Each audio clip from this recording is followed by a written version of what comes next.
Mineral mixture बनाते हैं, खनिज मिक्सचर, ताकि पशुओं में कोई खनिज की कमी ना हो जाए।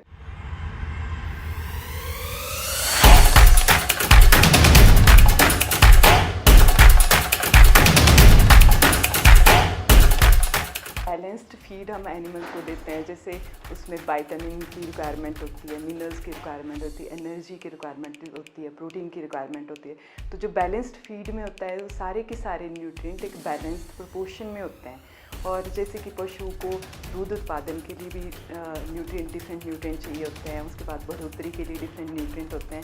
अगर फीड में कोई भी अवयव और कोई भी न्यूट्रिएंट अगर कम मात्रा में होगा तो उसकी बढ़ोतरी भी सही नहीं होगी और उसकी दुग्ध उत्पादन भी सही से नहीं होगा।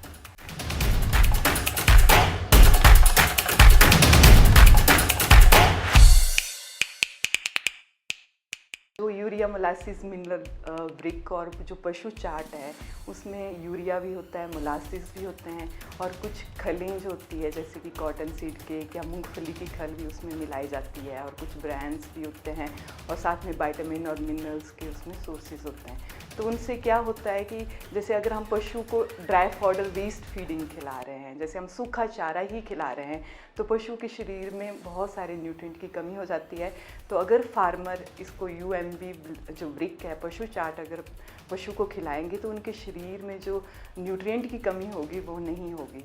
और इसका देने का तरीका है पशु को किस तरह से खिलाएं। पशु को सिर्फ 5 से 10 मिनट के लिए पशु को हम इसको देते हैं कि उसी पीरियड में अगर पशु ज़्यादा लेगा तो उसमें यूरिया की जो मात्रा होती है वो ज़्यादा ले सकता है और उससे थोड़ा सा नुकसान होता है। तो पशु को सिर्फ हमने 5 से 10 मिनट ही पशु को देना है।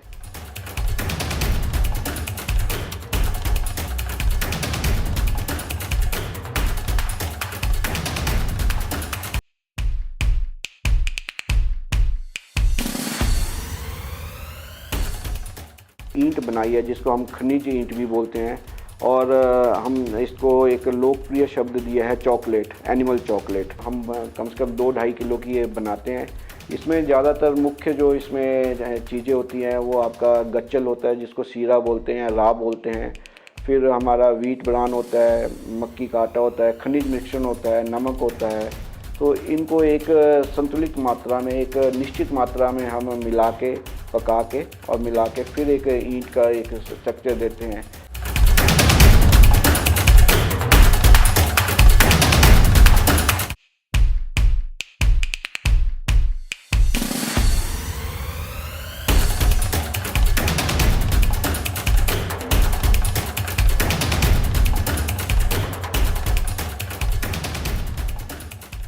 स्पेशली उन फार्मर्स के लिए है जो जिस समय अगर ग्रीन फॉडर की शॉर्टेज है तो उसके पशु को खनिज, लवण और विटामिन्स की कमी हो जाती है। तो अगर फार्मर्स इसको जो पशु चार्ट है अगर वो देता है ड्राई फॉडर के साथ, सूखे चारे के साथ, तो उसको उन जो न्यूट्रिएंट की कमी नहीं होगी। पशु चार्ट पशु अगर छोटा है, जैसे काव्स हैं, 6 मंथ से पहले इसको नहीं देते हैं, उसके बाद आप खिला सकते हैं, पशु को दे सकते हैं। हम यूरिया डालते हैं, मोलासिस डालते हैं, तो जैसे यूरिया, मोलासिस और साथ में हमारा केक्स होते हैं, हम इनको केक हो गया, फिर मिनरल सप्लीमेंट्स डालते हैं, जैसे डाइकैल्शियम फॉस्फेट डालते हैं, लाइमस्टोन्स डालते हैं इसमें और फिर विटामिन सप्लीमेंट डालते हैं। हम सब इनको मिक्स करते हैं।